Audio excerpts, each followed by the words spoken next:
On the mid-test, that was the question about that, because let's go through the old test and see what was on there. Red wine, white wine. When you have the seeds, stems, and leaves, what's that called? When you crush it, you leave it together, M-U-S-T, the must. White wine is squeezed and then filtered. Red wine is, but then basically at that point, it's all the same. How old should you drink a white wine? Average. A white wine should be how many years old? 2. Red wine's generally 4. But that's a big paintbrush. Some wines are better, older, some wines are newer. I mean, that's not on the test, but this is what you guys should. What's the big difference between old world wines and new world wines? Label-wise. Let's talk about label first. What's the big difference between what's old world wine? Give me names of countries. France, Italy, Spain, Germany. New world wines. Chile. America, California, Chile. Anywhere, actually anywhere else. And what we're talking to, I don't know if we talked about it in your class, but China right now is one of the largest wine producers. But what is it? Is it New World wine or Old World wine? Probably new, but it should probably have its own classification. I would think, why would I think that? Who made wines, California wines? Who made California wines? When we talk about wines in California, who went there? Remember phylloxera? The disease in Europe killed all the vines. So the Italians, the Germans, the Spanish, they went to California. And they made basically Spanish, German, and Italian style wines. But China's not really doing that. China's making their own. And so the same thing, like Korea, like I'm very interested in the champagne. You know, to see how this tastes against a real French champagne. So I always still call them champagnes, but really this is a sparkling wine. Why? Even if this is method champenoise, why would this still be called a sparkling wine? Because it does not come from Champagne region. Right? The AOC is very clear on that. What's the AOC?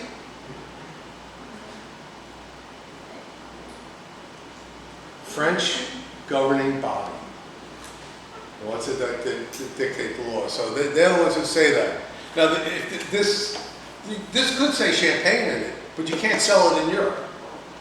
In America, California champagnes are sold as champagnes, but they cannot be sold in Europe as that word champagne.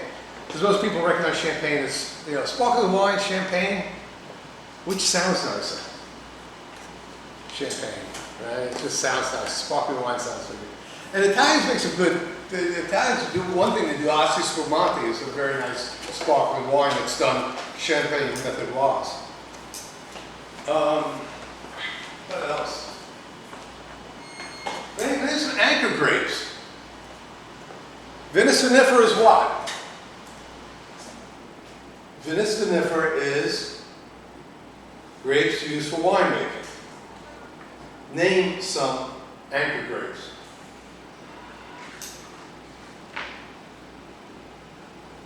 I think it was a mid-test, wasn't it?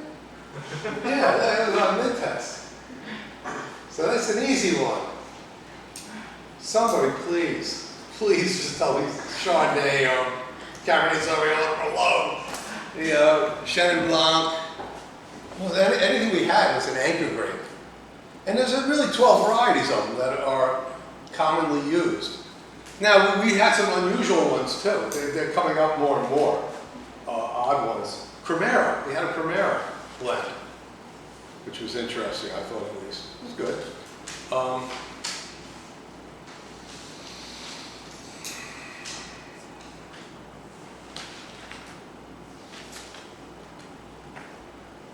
Trying to figure what else. Once again, review your notes. Look at the videos. They have all the information. Look for the big pictures.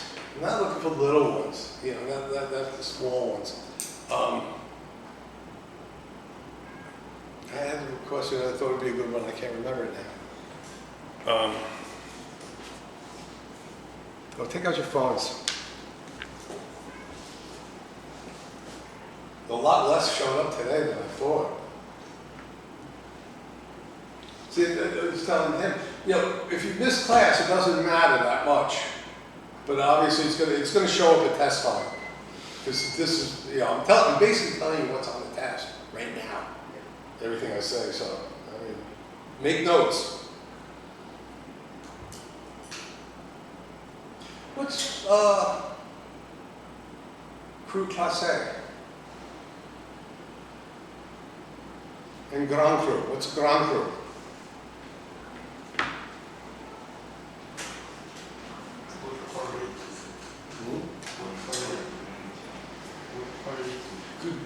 That's a perfectly fine answer. It's good quality. What it means is great growth.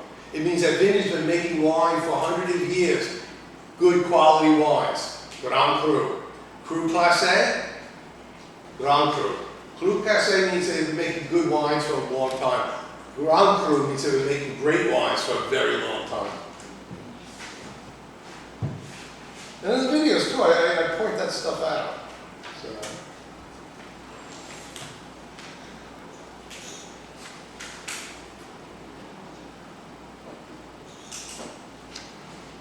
It's not working.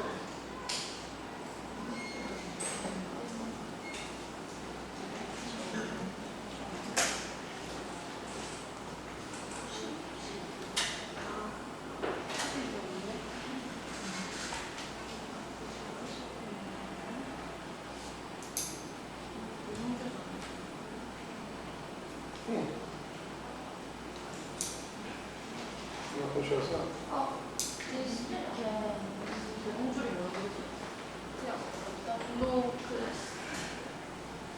this is makeup week. Yeah. Okay. Never mind. The tennis means nothing right now. Shall I start moving on? I want to show you a short video I was looking through. I found, because we don't talk that much about glassware.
Can I move this? Yeah.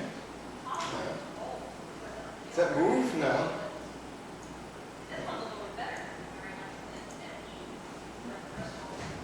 Can you see that? Can't hear it. I know you can't. This is very short.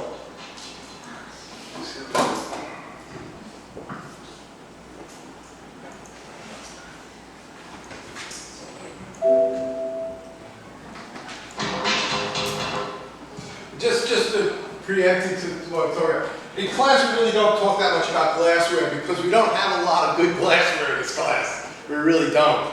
And these are very thick, you know. So, but they're good for what's in school learning purposes, restaurants. These one thing about stemware. This is called the stemware, the family stemware. Is that they break easy. That's what I'm saying. They break very easily. I mean, in this class, we didn't break that many, but some classes, we break like 6 or 7 in the class time, you know what I mean? So, and today we got 1 already. But, so once again, if you have a restaurant or you're in charge of purchasing, you got to weigh that out between the two. Price, durability, these are very thick. This rolled lips and like the wine tasters really like these really fine, light glasses and things like that. This is a little discussion we're going to try today. Hopefully today we'll be able to get some. It's at 1 o'clock. I think we have more port wine, champagne. Once again, the big bowl wine glasses that we have, the red wine glasses, they're good for a lot of tastings that we have and stuff like that. But with champagne, you want tall, skinny, so you can watch the bubbles. And port wine or anything, you want a brandy glass, or this is called a cordial glass.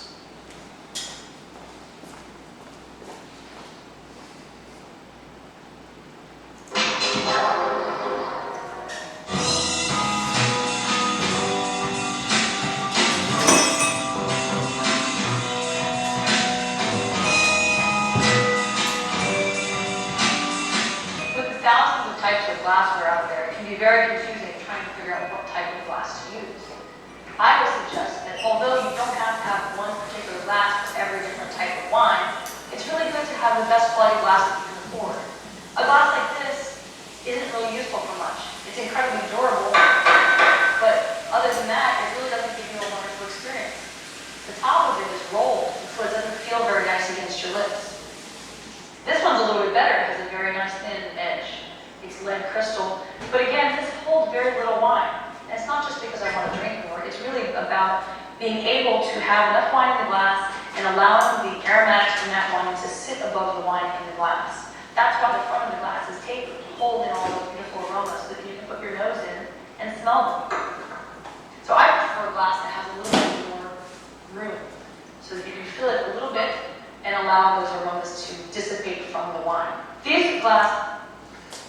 The problem with a large bowl glass, depending on your restaurant style, 1 star to 5 stars like that, a 1-star restaurant, you have a big bowl, people look at it and go, oh, such little wine in the glass. They really do, because people that go to 1, 2 stars are not really wine aficionados. They really don't know that wine. They want something to drink. You know, you give them this much, even though it might be, you know, the correct milliliters. In Weston, it's 7 ounces. 7 times 23. 7 times 23.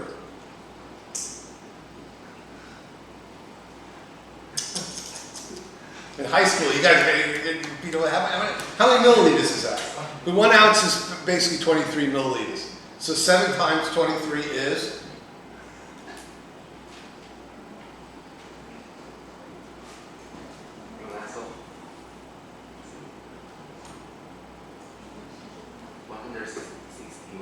So 160 milliliters would be a 7-ounce glass. So that is, this is a 10-ounce glass. So 160 would fill it up to there. If you have the big bowl ones like that, it'd look a lot less. So that's a fair portion of wine, though. That's for sure. She's holding right now, this is the stemless ones. I don't know if you really can see the picture. They're called Radella Glasses. They don't have a stem. They're expensive because they're the type of thing. They're not good for white wines because it heats it up. And the second of all, too, that people touch them and they look greasy very quickly. They look really ugly. But they want wine drinkers really like the Radella Glasses. It says these O series glasses are great. They don't have a handle though. So if you're at a party and you're standing talking, very quickly your drink will become warm. And even a red wine that's too warm is not very pleasant. So I prefer these for the dinner table. That's the reason that most glasses have a stem, so that you can hold on to it, not get the wine warm, and not get greasy fingerprints all on the outside of the glass. If you really have a special occasion and want to get the very best, it's really nice to have large glassware. This in particular is almost a Bordeaux-shaped glass, ideal for Cabernet Sauvignon. And what's nice about it is it offers a great amount of room for you to swirl. You don't have to fill this glass to the top, but it's very nice to have those aromatics unveiled from the wine. It's also important to take good care of your glasses and always use a lint-free glass cloth. What's great about that is it doesn't leave anything on your glasses. It's important also never to ever wash washed out in fabric softener. So I hope this gives you a little bit better idea about how to choose glassware for your home. And I hope that's not, you can pick up your favorite glass and enjoy a glass of wine. For more information online, join us at curious.com.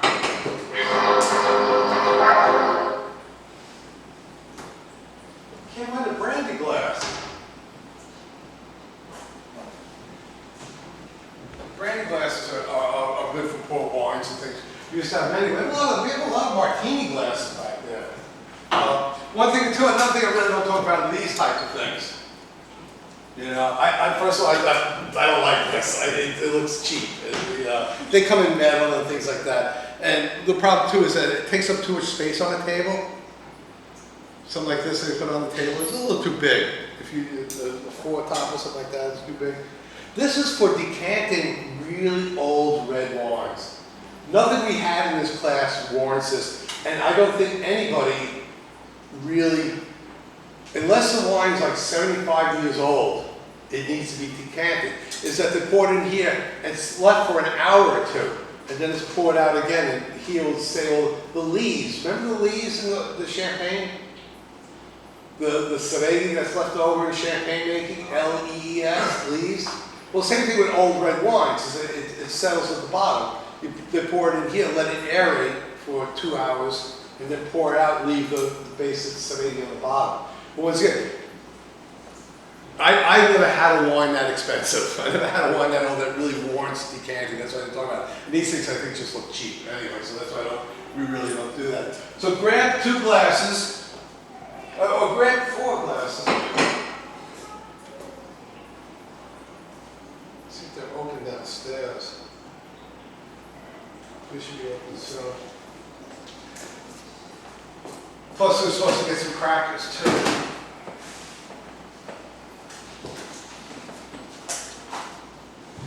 Everybody still has this, right? Okay.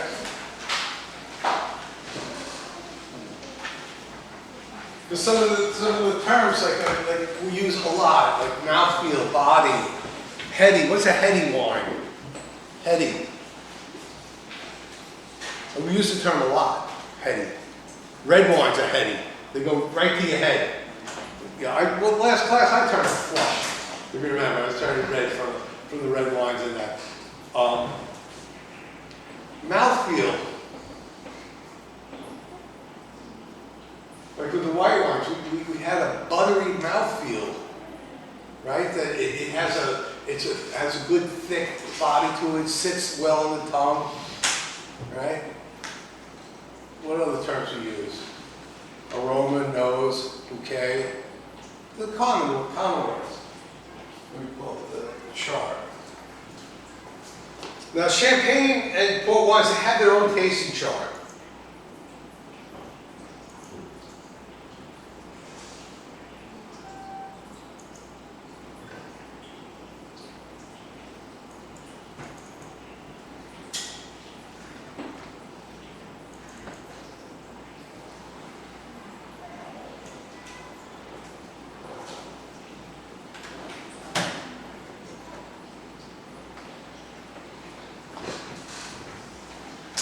Most of the wines that we drank in class were usually down in this area. Because first of all, I think wines are better that way. Second of all, they have a better feel in the mouth, and the alcohol doesn't hit you so hard. Anything hot, and like, you ever hear of Irish coffee? Irish coffee? Hot coffee with cream, sugar, and whiskey in it. And you drink that, and man, the alcohol just opens up so quickly in there. So that's why I started using colder wines. Sparkling wines, rosés. They have fortified wines up here, but once again, I like these things chilled because of the high alcohol content. Plus, it's a little colder, it's a little thicker, a little syrupy in a good way, like dessert-like. And once again, I was telling the last class we talked about too. If you could take port wine, pour that, and serve it, and charge the same thing as a chocolate cake, you're making some money. because you don't have to clean anything, you don't have to hire a pastry chef or anything like that, and the money would be right there, right in that glass. So it's a good thing to do. So get 4 glasses, grab some Angiò. I'm going to see if let's have some crackers coming too. They didn't come in. I'm going to see if I can get into downstairs.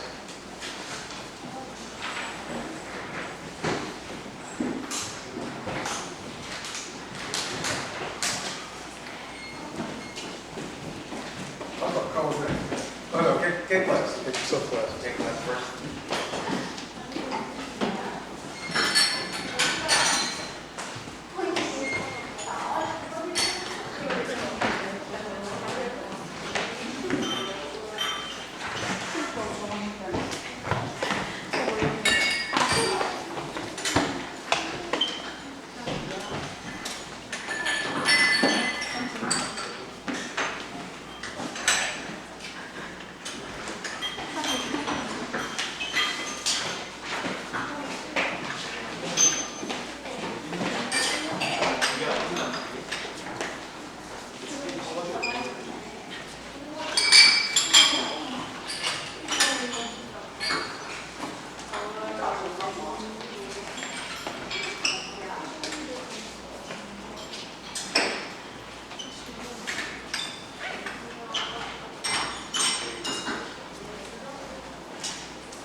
quick talk about glassware. I finally found the branding.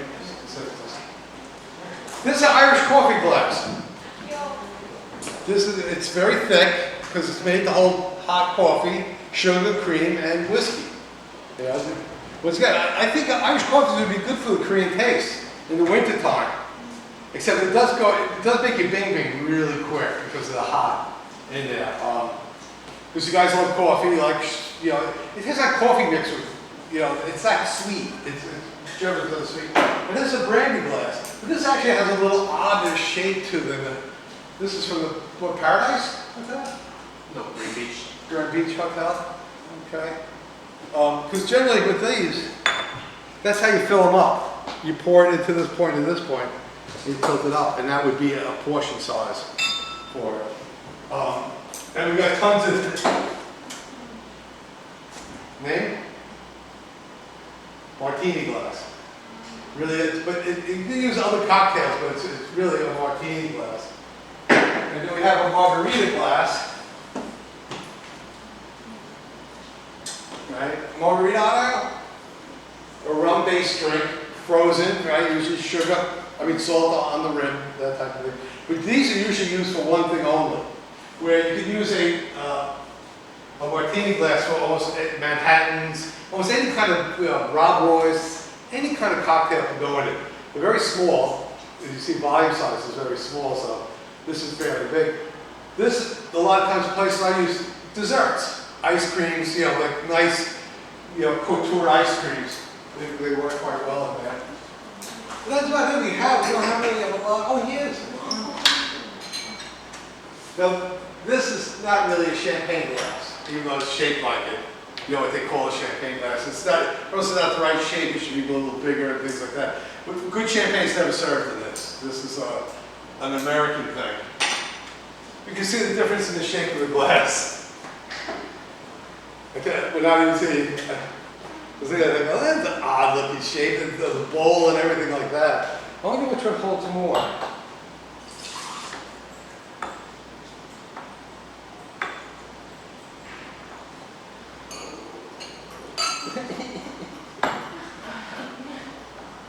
Yeah, so this holds a little less.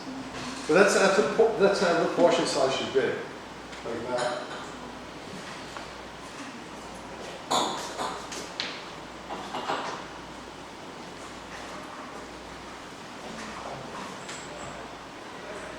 But glassware is what costs the bar a lot of money.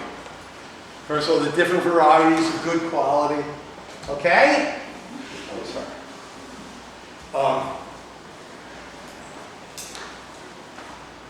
So once again, chefs rarely make those decisions. But when I was a chef, though, I had like the bar manager called me and said, "I need 20 highball glasses. What can you get?" And I have the catalogs and I have the salesmen. So I've done a lot of purchasing of that kind of stuff. Plates too.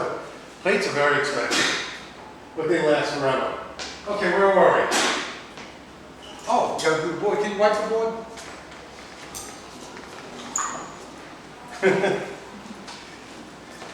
Be happy, you only live once. Butterfly is not a bug, but it is a bug.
what's the big difference between old world wines and new world wines when it comes to labels? What is the big difference? They usually have a vintage, right? Do they have a varietal? Old world wines? Generally not. Even though nowadays they're putting more and more varietals on. What's a varietal? A type of grape that's used for winemaking, right? Viniculture is the art of growing grapes for wine. I know the V's get a little confusing. Yeah, well, it's going to be interesting. Let's do the Korean wine, champagne first. I don't think that's any. Is that in here? I don't know. I don't think. Usually, vintage champagnes are very hard to come by. Same with port wine. So probably most of this we won't have.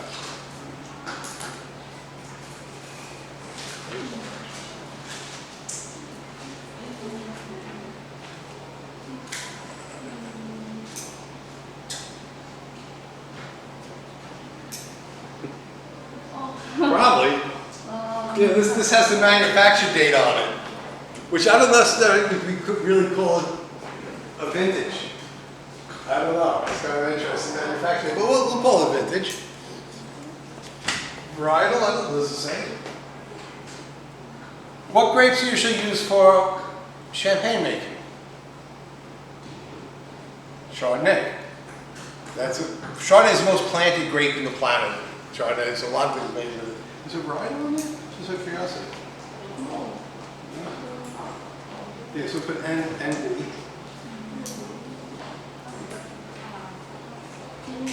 Vineyard, I guess.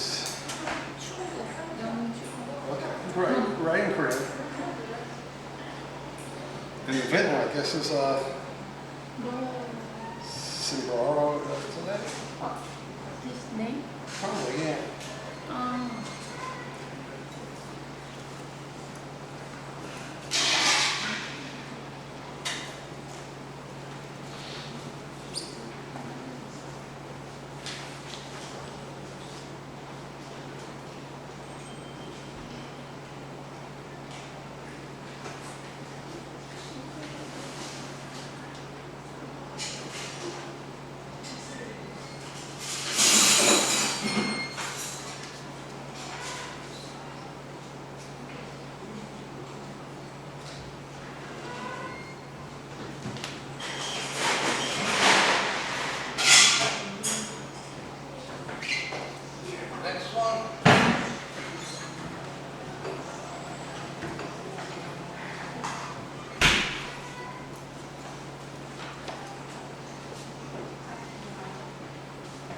Give me no vintage for this. So NV. Vintage champagnes are generally, they are vintage champagnes, but usually they're very expensive. Dom Perignon. Who's Dom Perignon? Okay. Variety NV.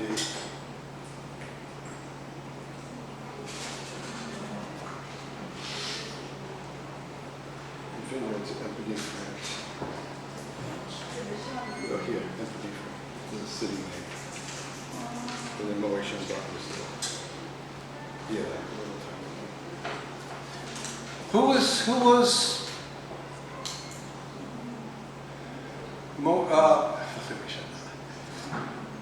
excuse me. I just asked a question. France, and you're right, France next to it. Dom Perignon. Who was Dom Perignon? He's credited for making the first champagne. Plus other things too. He made the cap for this.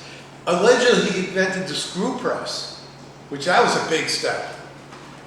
He started the science of champagne, of winemaking. Because what he understood that yeast made alcohol. He understood that fact. And from there, that's become science at that point. And then Moët Chandon.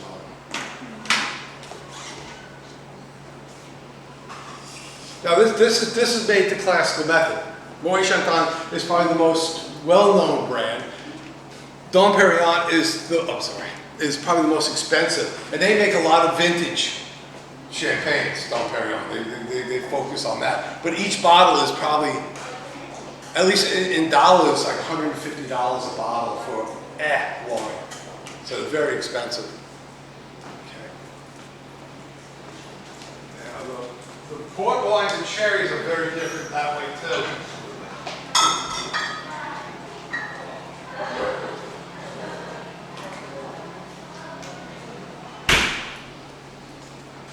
Probably we'll taste the sherry first. So there should be no vintage on this.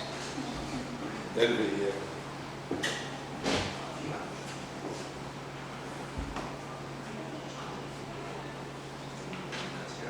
Okay, varietal.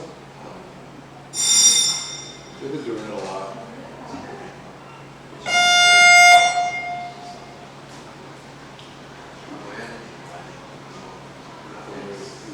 I don't like that's hilarious.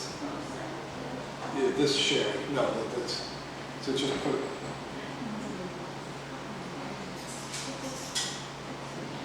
The Jerez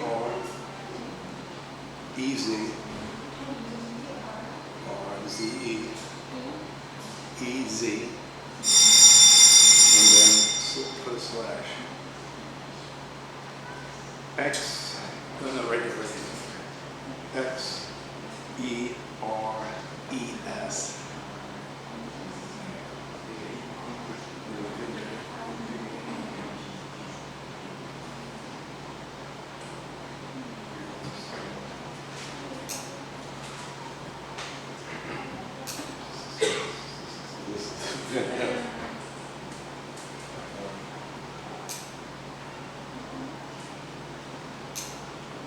Put this one as a thing.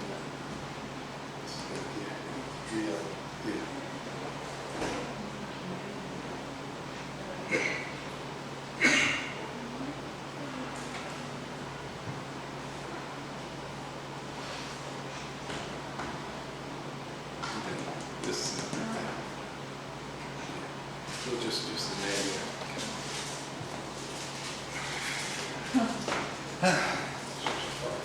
This is going to go into that second vintage. No, that's not the vintage. That's tricky. Yeah, that's just since it make me, yeah. So NV for vintage. Well, wine cherries do come vintage, but they are very expensive. If you varietal, this one probably wouldn't have anything on it.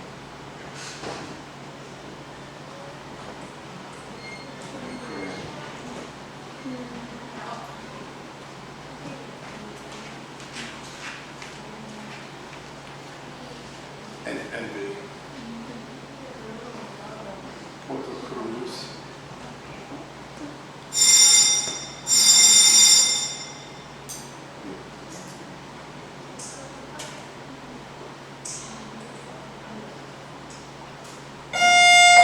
Portugal. Portugal.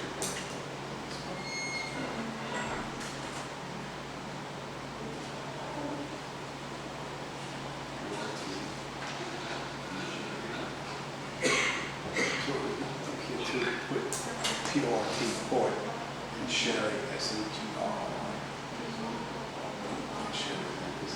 What is it? Yeah. That's because it doesn't have that.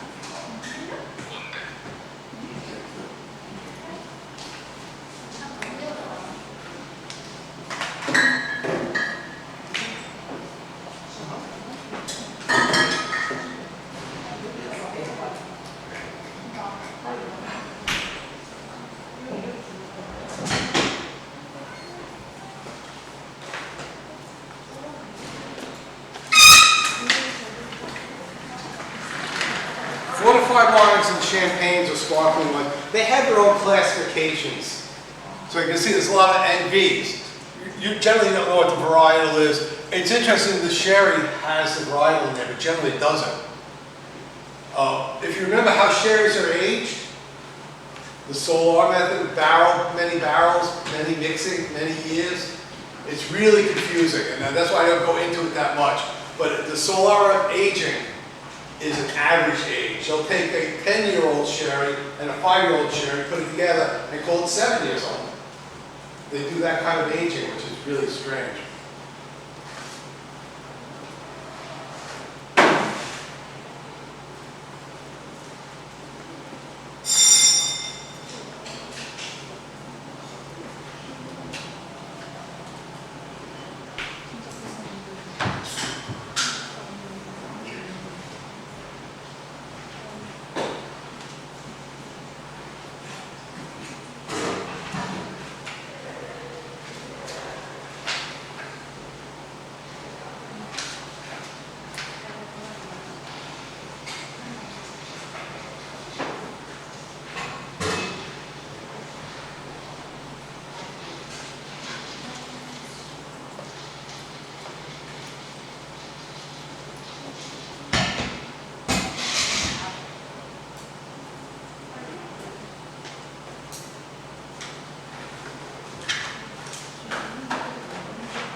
Any questions?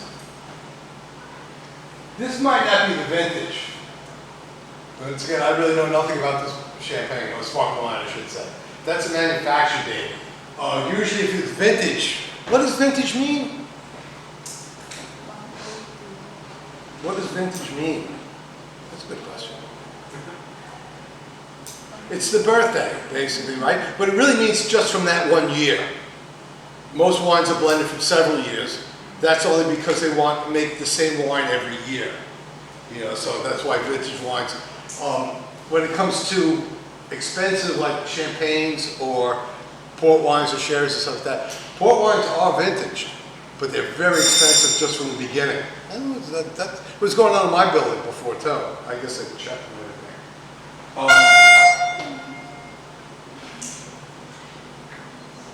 Any questions on here? So there's a lot of empty spaces, is what I'm talking about. This is interesting, this actually has the grape varietals on it. It's prior to, this is a city name too. So I don't know if they really meant to say what it, because I know this is a varietal too. And for the life of me, I'm not even trying to pronounce that. I think that's an S in Spanish, so it would be cerise. So I'm not sure. Portugal, port wine, Portugal, synonymous. I tell you, if you ever go to Europe, go to port, go to Porto. It's just, go to the city where they make the stuff. It's a great place. Opening champagnes.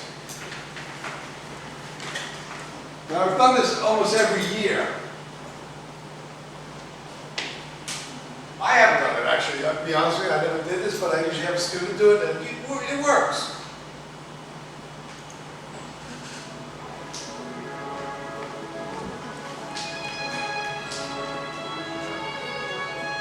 You're going to attempt this yourself. This demonstrates to be an active art professional. I had 10 years, 10 students do it. It works. Let's remove the foil and then loosen the wire cage that holds down the cork. This is a very dangerous step, as the cork can easily surprise you by exploding out of the bottle. This has happened to me more than once, so I had to ensure that I did this part where there were no light fixtures to the bottom or anything else before it hit. The wire from the cage needs to be moved up to the next lip, so that it can still offer some security against the cork being wet, while leaving the bottom glass exposed.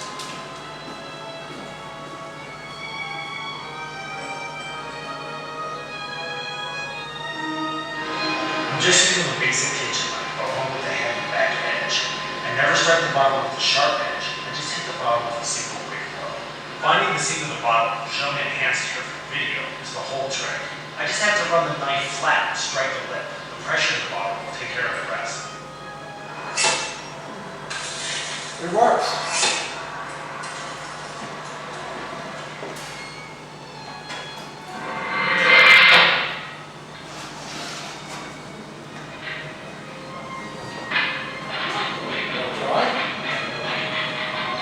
I'll show you how to open a bottle normally, but if I get a volunteer, we can do it.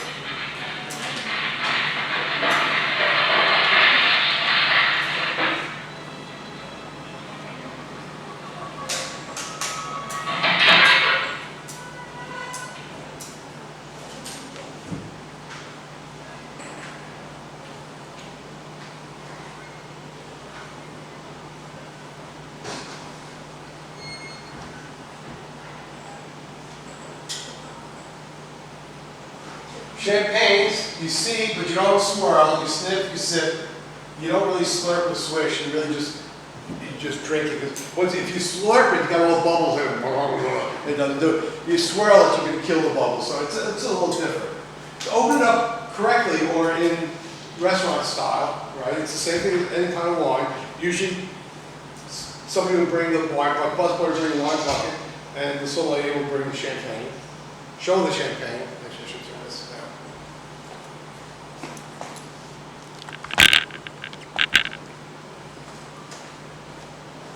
Show the champagne. Usually done out of the bucket. They don't put it in the bucket, on the table. Here, you can see, let me just squeeze it so you can see easier. You can see the wire cage here. That's the other thing Don Perignon, they said that he invented or figured out how to do it, was to use wire to hold it down. Okay? See the pressure right here, you see this little circular thing? That's where you open it. That's where you put your thumbnail over there and you pull this open. Taking off the foil. Now when opening Debbie champagne, you're not like this. Clearly, there's a reason why. And overhead, no lights, anything like that. Because these things can pop. Now, traditional method champagnes are what's called active. This stuff, I don't know how much bubbles are in here. You know how much bubbles are in a Coca-Cola can, right? So you shake a can of Coca-Cola, very powerful. These can do the same thing. This can be the same power. So you have that, you put your thumb here, you hold it here, you bring this out. It's usually 3 turns till it opens. And at that point, you just work this off, keeping your face away from it. Keeping your thumb on there. Now, which way you want it? New Year style or restaurant style? We can do, I got 3 bottles because in case you want to open it. New Year style, you point it away, you turn it. So I feel it's slowly coming out now. Then you take your thumb. Oh, yes. All right. Happy New Year. Powerful. That's powerful, right? There's plenty of stories of people getting hit in the eyes and things like that with it. Plenty of stories like that. Restaurant style, same way.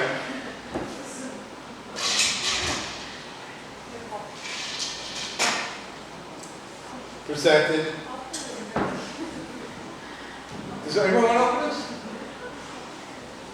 Now again, these guys didn't want to open regular wine. I can't imagine doing this. Find that area, keep my face away, twist it open, peel off the cap. So I took this off first, so it doesn't matter which way you do it. Restaurant style. Now you're in a restaurant, you can't do that. You're going to kill somebody. Somebody's going to sue you or something like that. But it's the same thing. You take the cage off, hold like that, and then on the table you twist it until it comes up. You can see where it is. See how much moves in there. Right. But you wanted, actually I wanted a larger pop. I told you that pop is the best salesman. With wine or anything like that, it pops people. So you really want to add of that, but we didn't. So this is going to be number 1.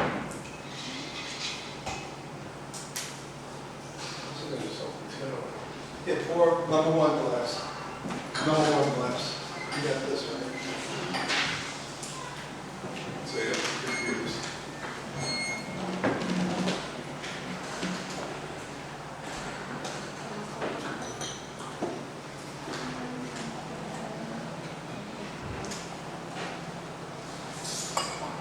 Now who wants to open these?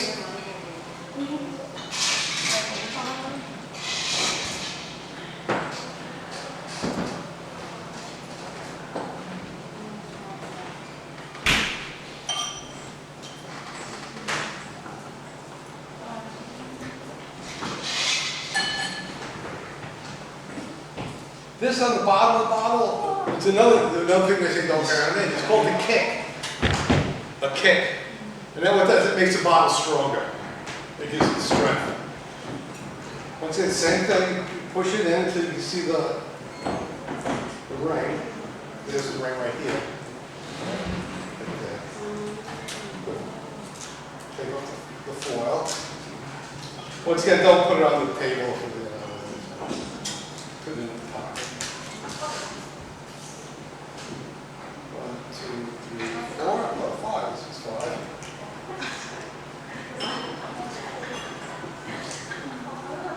First, I can instantly see the difference. Right? This has a real cork to it. I'll do restaurant style. No, New Year style. Well, we can see how powerful it is. This should be less powerful. Right? A lot less powerful. You know what I mean? So that's so dangerous. Number 2 glass.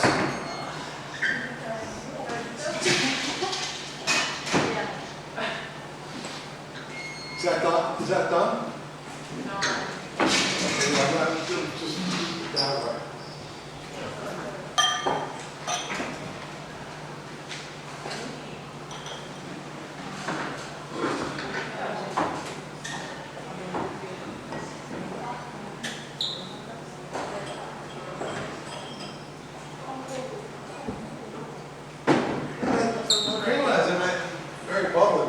head too.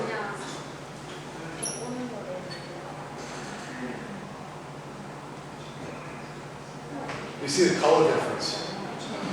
See the head difference?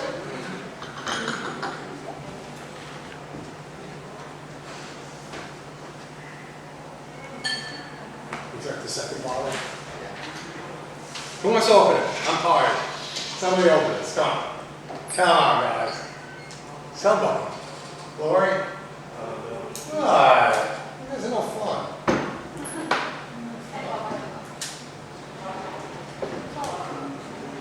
You want to do it?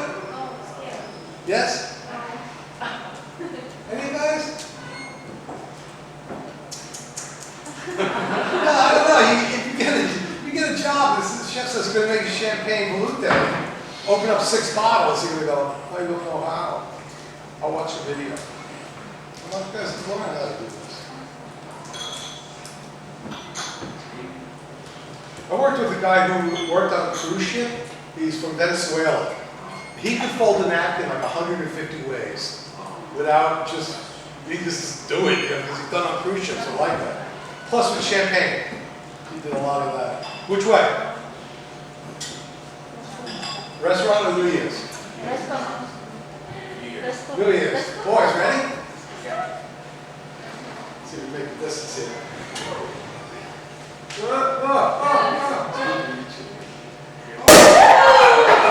Almost.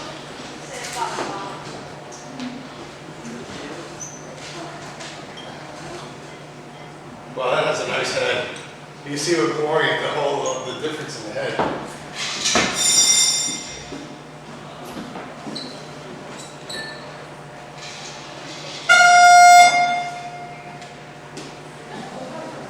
Let it sit a little while, because the bubbles, what I'm seeing on the bubbles is the traditional method has much clingy bubbles. There's a lot more bubbles. Same with yours?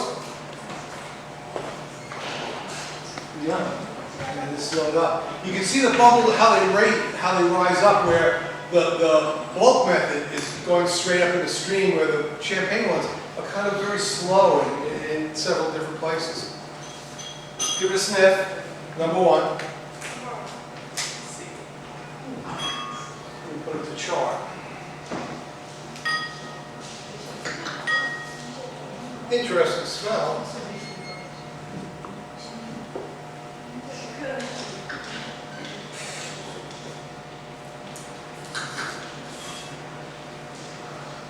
Sit.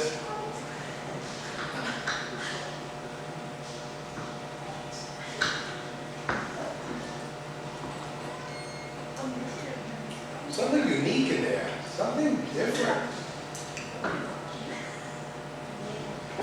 Alcohol percentage, 5%. This is pretty low. This is actually very low. I'm very surprised.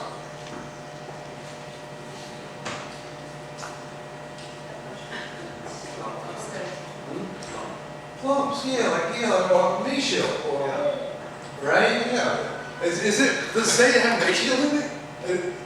You taste Mayshell? Yeah. Plums, yeah. Interesting. Not that bad. Just different. It take a while. You don't like it. She's making faces. Let's go number 2.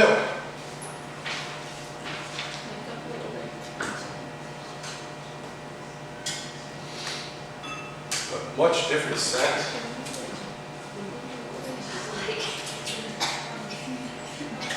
It smells a little higher alcohol, right? It smells a little more alcohol.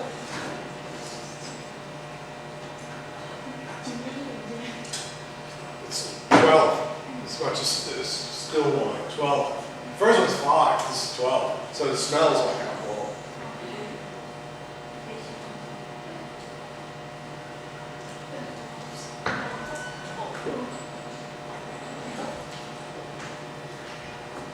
Dry.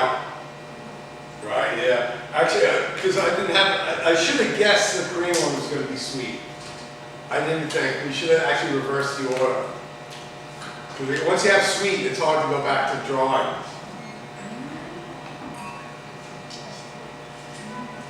This is the number 1. Yeah, that's my mistake. I should have. I just got it today, so I couldn't taste it. I should have reversed the order. But this, once again, you have to understand that the bubbles, we're so used to the Coca-Cola, Sprite, and things like that. 100 years ago, 200 years ago, this was magic.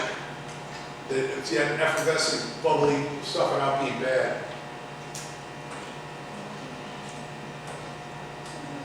And now, the question, it's, which one do you like better? Right now, I'd say number one's better because it's sweeter. You know what I mean? And not necessarily it's true that it is better per se.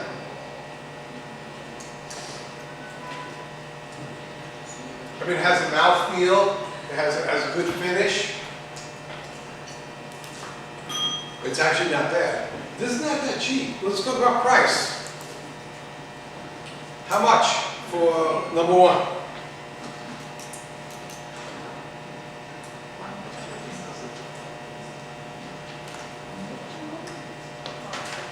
How much?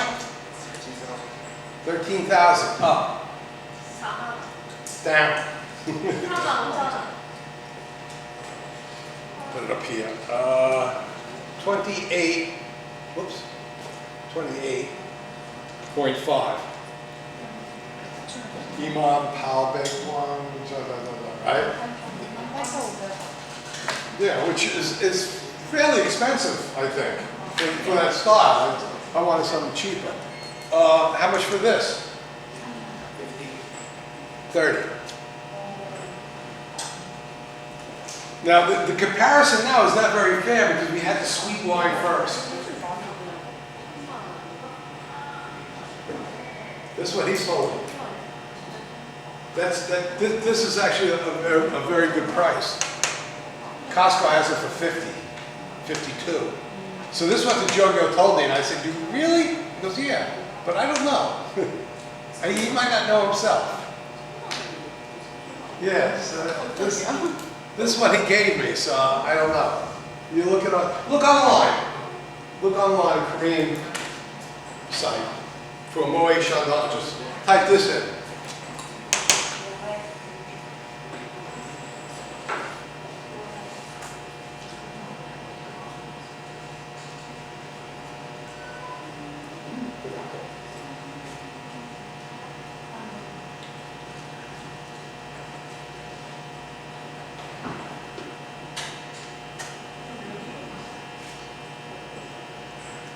The almonds got wet.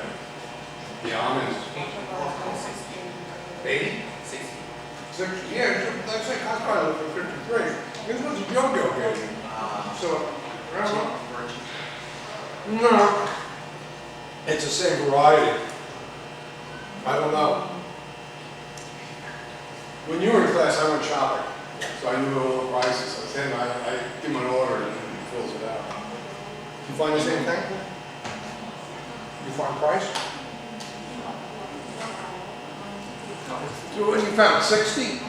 60? Yeah, 60. So it's settled on 55.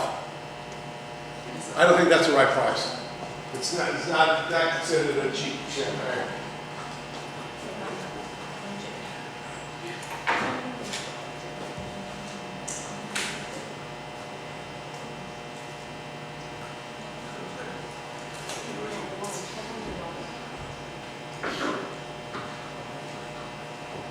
The water in the campus, after heavy rains, the water smells funny. I'm back at number 2. I'm a little disappointed at number 2.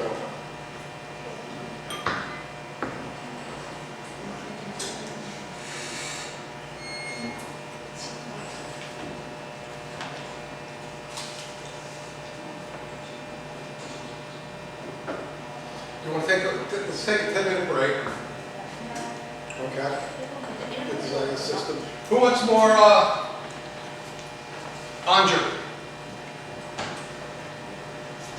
I'm going to bring the rest down to the GC zone.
아니 버블도 잡고 근데 또 뭐라 하는 것도 싫고 해서 나는 그냥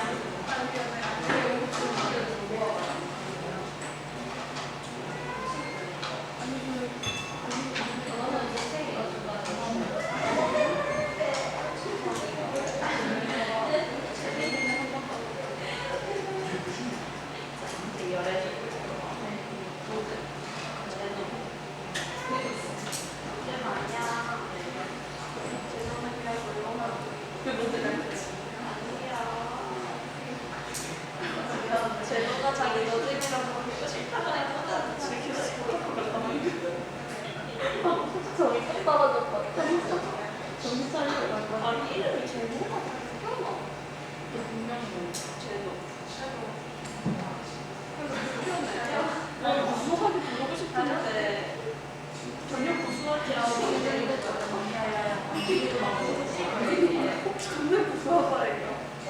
그거 원래 그렇게 아니 원래 쉬식인데 이걸 한국 같은 발음으로 아니 아니 키발동으로 갔어.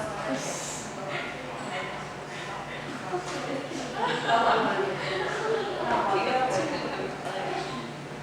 분명히 보고 싶은데 그게 분명히 하나도 없는데 자꾸 예명으로 부르는 소리 그러니까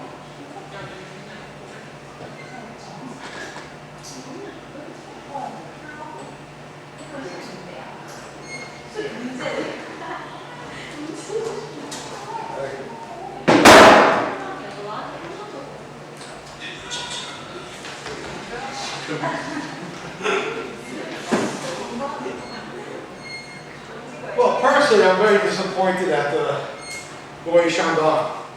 I really should have thought about it, because if it was Korean made, it would probably be sweet, just out of cultural differences. With Moe Shandong, it wasn't even crisp.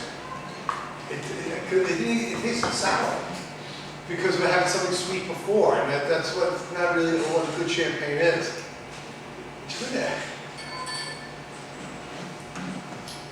I told you about the guy who used to fold all the napkins. Well, he could make tables and chairs out of these very quickly. That's as slow as I'm doing it.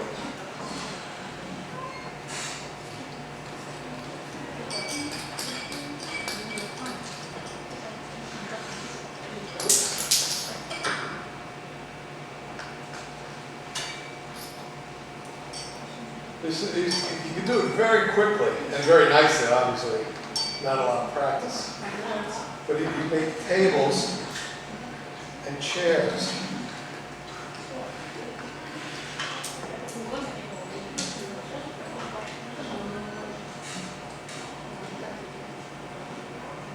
So this is called the cage.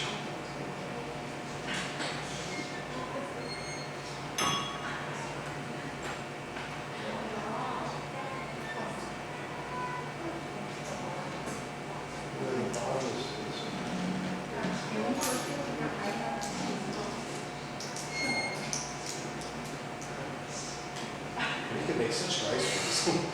I can't, it's very lame. But you get the idea. They used to make tables and chairs and cowboys and horses. They fold them all together.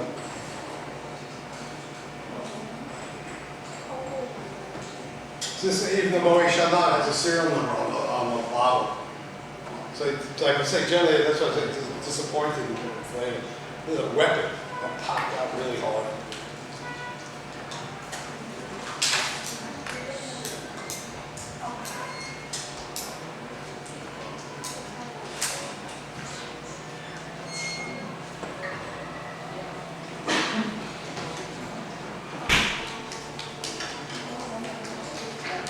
Now, sherry's going to be number 3, and port wine's number 4, because sherry, I know, is port wine is sweeter than cherries. The alcohol on this stuff is, this is 15, and this should be about 17, 19. So the alcohol is a lot larger than this. So go lightly on it. So if you fill your glass with it, you know you're going to get really big. They're always, they have the same type of corks. They don't pop, there's no carbonation. And you don't need an opener for it, they just have this type of cork. Because they're meant to be, you know, open and close, so you don't drink a lot of it. So, number 3, sherry.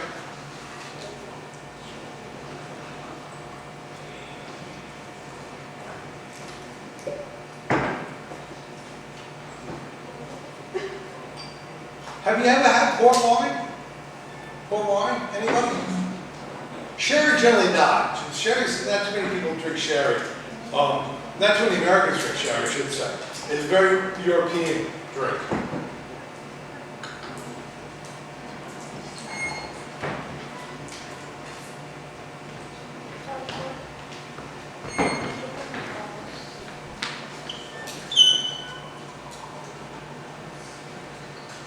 Now this is a tawny port.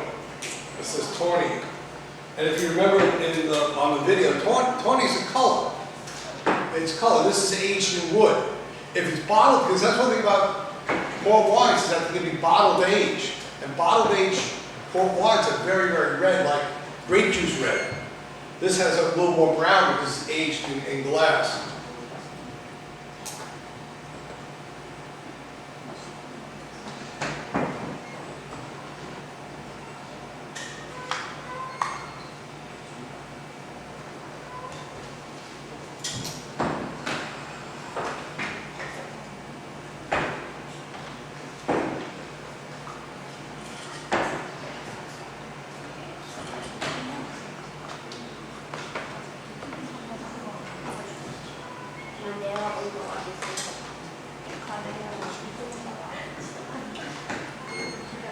할수록 맛있는 거 많이 드세요.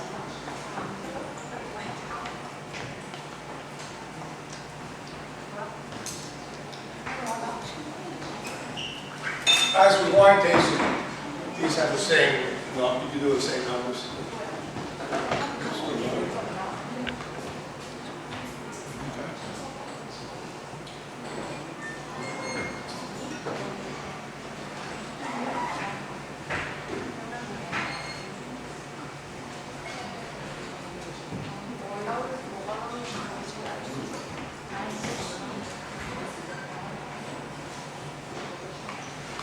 Now the words they use on like sherry or port wine things in Portugal, they're the Portuguese, Spanish style words. So Rosso, yeah, Rosso is good. Number 3, sherry, the lighter one. Now this is a little colder than a recommended service, but it'll warm up by the time we get to it. Very golden color. When you look at the legs, what do you see? See a thickness. It's not very thin. You know, it's very subtle, but you can see it. And the scent?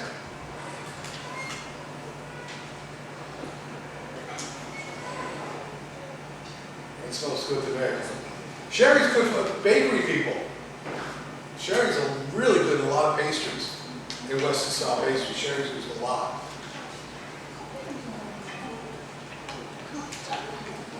It's hard to describe.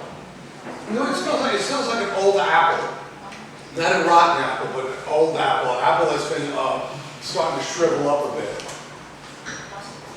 Take a sip.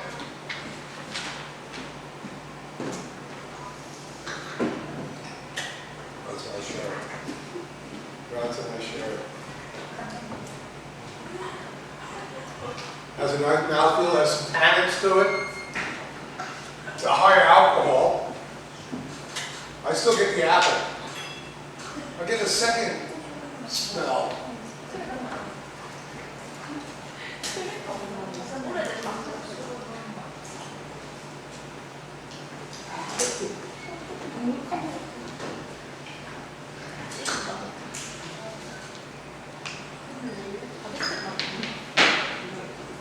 Yeasty, floral yeast, kind of like flower yeast. That's the second flavor. First flavor.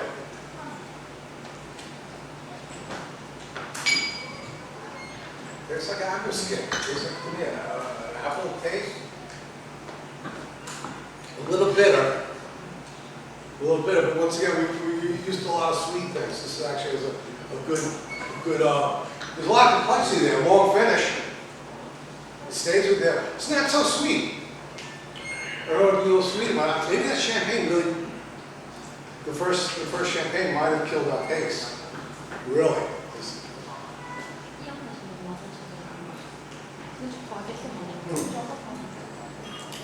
Sherry's used a lot in cream soups, classical French cream soups, laced with sherry at the end. Very good. Port wine. Right, look at this, not ruby red.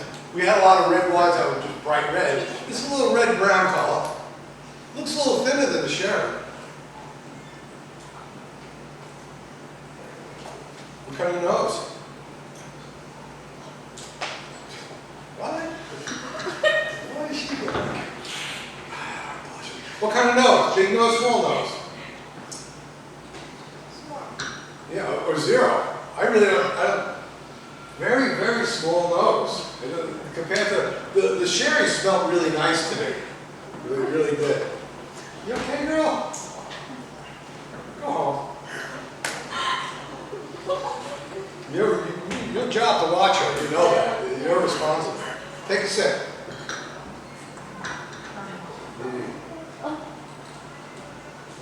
That's what I'm talking about. Plums, cherries, apples, grapes. There's lots of complexity to there. It's a little sweet. It's a natural sweetness too. It's now once again, we're used to Coca-Cola. We're used to bubbles and sweetness. No. What happened? Did you be honest? That would be painful. Yeah, that would be really painful.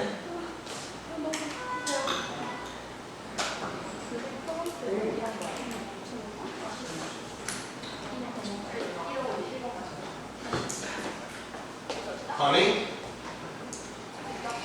Maybe honey, maybe your butterscotch.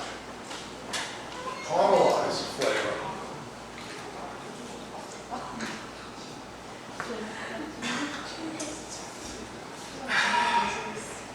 I've always liked ports. That's just always been one of my favorites. Licorice. Look at this stuff.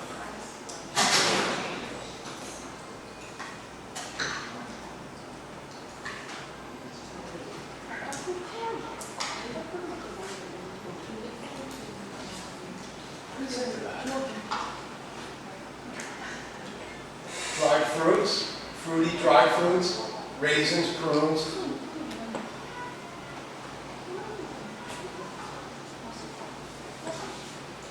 So how these started was that they would make the wine, fortify it so it stayed fresh, ship it, go to like India, just say, add water and make wine back to it. But then people start drinking like this, go, no, wait a minute, I like this a lot more.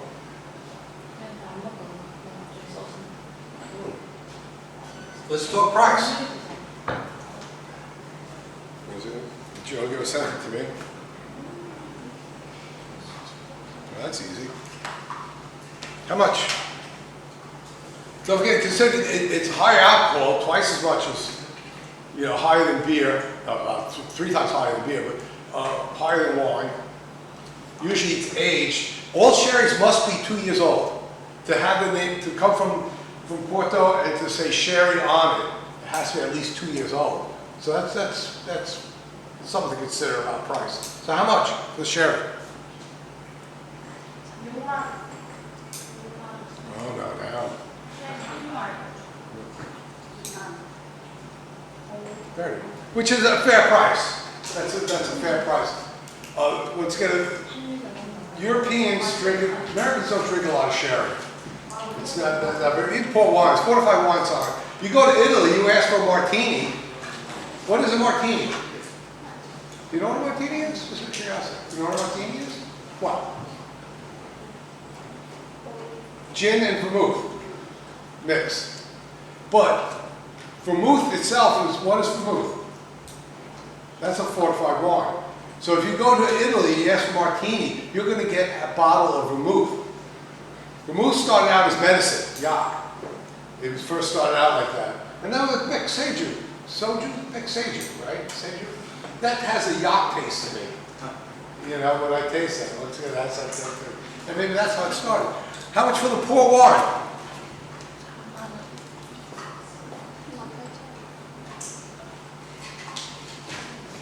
Same. Oops. Same price. Which I'm very surprised at.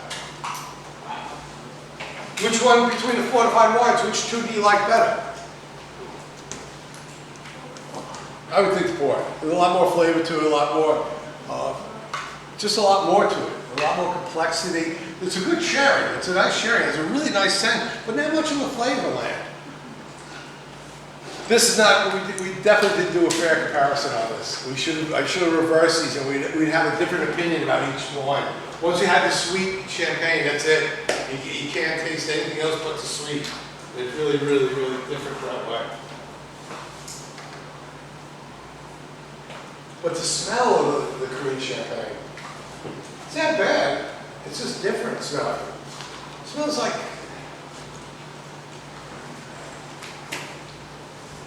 this to me. You know, you guys smell plum, but you smell something different than I do. Once again, we all have different ideas of what's good, what's not.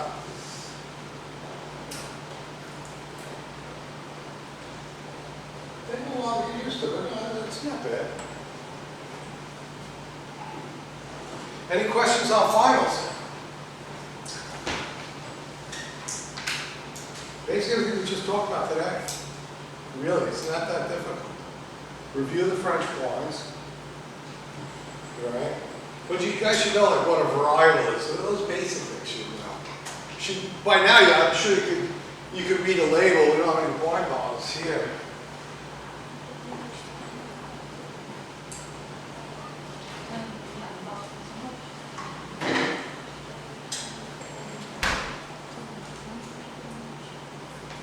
Yeah, we had this last time.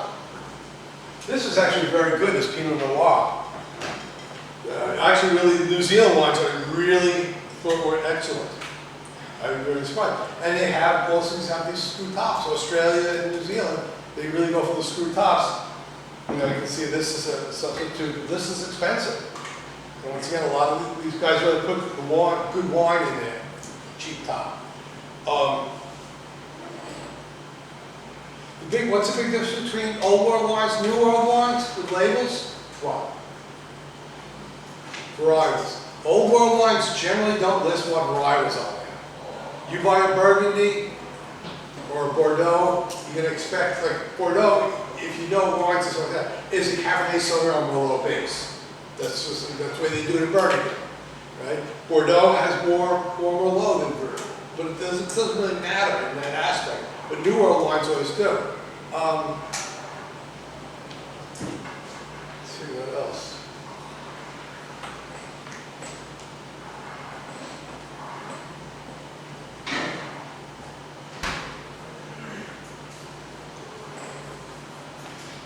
Nothing about tasting. Maybe a little about tasting. Once again, talk about any, you know, that kind of chewy feeling. The red wines are chewy, heavy. Full body, light body, medium body, right? With the port wine, it's definitely a full body. It sat well. The sherry is light. Champagnes are generally light body, always. Anyway, the Korean one, like I said, it's the first time I had that. I have to think about that more. I have to do some research on it too, because obviously it doesn't say what's in it, does it? It doesn't say nothing in there about fruits or anything like that. So, like 2011 is when it started. This is 2021. Where is this place? Yeongju? Okay, so West City, middle, in that area. Yeah. Maybe this summer I'll run down there. Because in Gyeongsang, by Daegu, there's a few wineries there that I went to. When I was teaching in Daegu, we used to go to those. And there's a place near here. They do soju, gam wine. can't say potager, what would you call it, conjure? Yeah, but it was more distilled than wine. Can you, once again, in the mid-test, I think I had to think about like, in the EU, you can only call wines made with grapes. But obviously in Korea, you have a whole variety of, because this doesn't, if that has, Mayshil is not a grape. So you really couldn't make Mayshil wine and sell it in Europe. You'd have to call it a wine-like beverage. So it's kind of interesting now what. Which one did you like the best? I just always go to port. I really like it. I'm very disappointed in this, and that's my mistake. If I think we did it this way, we'd have a whole different idea about it. You know, once again, I should have guessed it was sweet because most of the Korean alcohols are very sweet. And so, oh yeah, did they put sugar in makgeolli or aspartame, artificial sweetener? Somebody's tell me that. Yeah, I don't know. Because we talk with my friends, we're talking about, you can go get craft beer. Go by Sajik Stadium, there's a whole row of breweries that make beer. But where do they make makgeolli? I don't see a Korean place that actually makes their own makgeolli. I don't know why. Right? It is weird. Like you get craft beer. And Korea makes really good craft beers now. The IPAs and all those beers, they're very, very nice. They rival anything I've ever had. But once again, where's makgeolli? I can go to makgeolli gyms and got poured out of the bottle. Really? Okay. Any other questions? No? Good luck. See you next week. Same time, same place. Okay. Just go lightly over the nose. Look at the big picture. Don't look at the little pictures. Look at the big picture. Anything that has numbers on it.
Okay, nice to see you again. Good luck.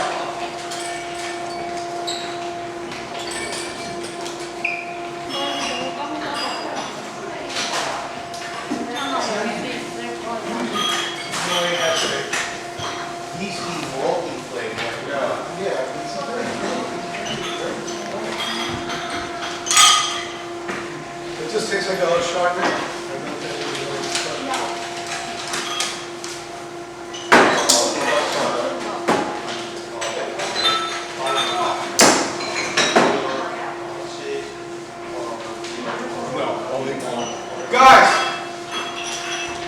Guys, the final test only has to do with wine.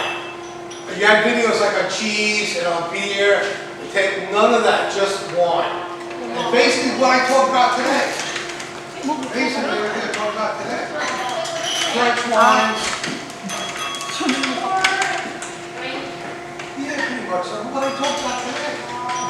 Terroir. What's terroir? Climate, geography, right? Look that stuff up, but like I said, the big things are the numbers.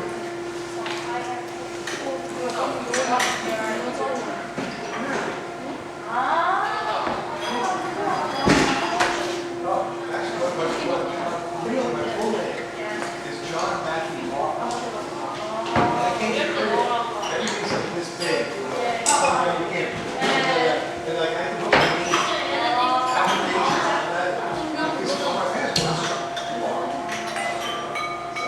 Very difficult.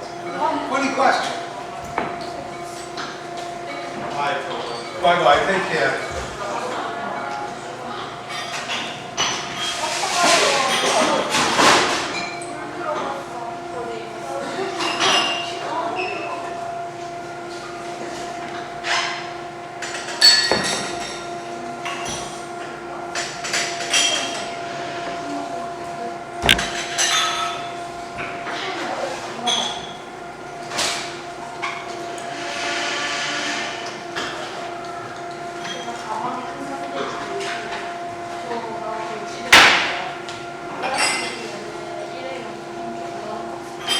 Enjoy, ladies. Bye-bye. Bye.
Hard to reach. Yeah, me too.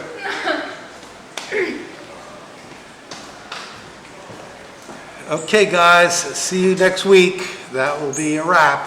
Study hard. Everything I talked about, basically, everything I talked about will be on the test. Really. The things, it's very simple. But if you don't study, it's not simple. That's all. Okay. Okay? See you later. Bye-bye.